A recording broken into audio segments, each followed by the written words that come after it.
So hey guys, welcome back to the channel. और आज की वीडियो शुरू करने से पहले मैं आपको बता दूं कि आपने अगर पार्ट 1 नहीं देखा हो तो पार्ट 1 ज़रूर देखना, तभी ये वीडियो आपको अच्छे से समझ आएगा। तो दोस्तों, पार्ट 1 में हमने देखा था कि शिवाजी महाराज आगरा में क्यों और कैसे पहुंचे थे, और इस वीडियो में हम देखेंगे कि आगरा में ऐसा क्या हुआ था जिसके कारण शिवाजी महाराज को कैद हुई थी, और इस कैद से शिवाजी महाराज कैसे पलायन करते हैं। ये भी एक खतरनाक कहानी है। रास्ते में उन्हें क्या अड़चने आती है, क्यों वो युवराज संभाजी राजे को मथुरा में ही छोड़ देते हैं, क्यों जीवित संभाजी महाराज को मृत घोषित करना पड़ता है, इन सब सवालों के जवाब मिलेंगे आपको इस वीडियो में, तो वीडियो पूरा देखना। तो दोस्तों, शिवाजी महाराज अब पूरी तरह से कैद हो चुके थे। अब शिवाजी महाराज पेट दर्द का बहाना करते हैं।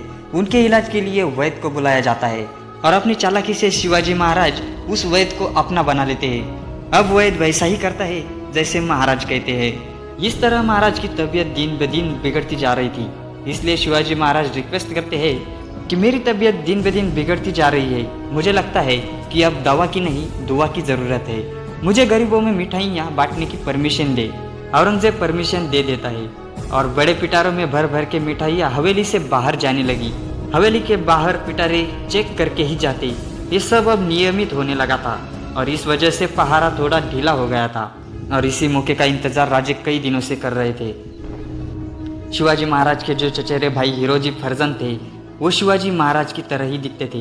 महाराज ने हिरोजी को अपने बेड पर सुलाया और खुद शिवाजी महाराज ने हिरोजी के भेष में बाहर चले गए।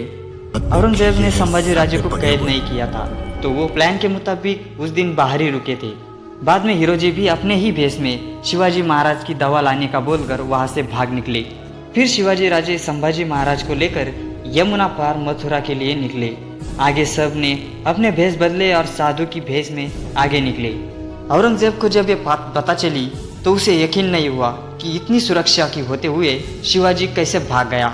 फिर औरंगजेब एकदम आग बबूला हुआ। उसने शिवाजी महाराज और संभाजी महाराज को पकड़ने का आदेश दिया। संभाजी महाराज को राजे ने मथुरा में ही रुकने को बोला और वे अकेले अपने साथियों के साथ राजगढ़ पर पहुंच गए।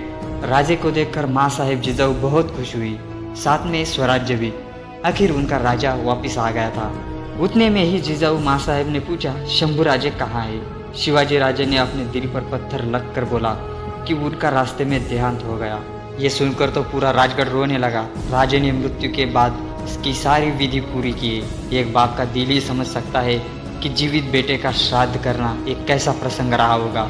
कुछ दिन बाद औरंगजेब ने उन्हें ढूंढना बंद किया तो महाराज ने मथुरा से संभाजी महाराज को लाने का आदेश दिया। यह सुनकर राजगढ़ फिर से झूम उठा। संभाजी राजे का ये पुनर्जन्म ही था। संभाजी राजे राजगढ़ पहुंच जाते हैं। ये बात सुनकर मिर्जा राजे और खुद औरंगजेब शिवाजी राजे की गुप्तता, दूरदृष्टि, होशियारी, शत्रु को फंसाने वाली चालाक बुद्धि देखकर वो चकित और भयभीत हो जाते हैं। शिवाजी कुछ भी कर सकता है, उनको इस बात का एहसास हो जाता है। दोस्तों, इस वीडियो में बस इतना ही। ये वीडियो अगर आपको पसंद आया हो तो चैनल को सब्सक्राइब जरूर करना, और अगले वीडियो में हम देखेंगे शिवाजी महाराज आगरा से आने के बाद कैसे हिंदुस्तान का पूरा राजकारण बदल गया। धन्यवाद।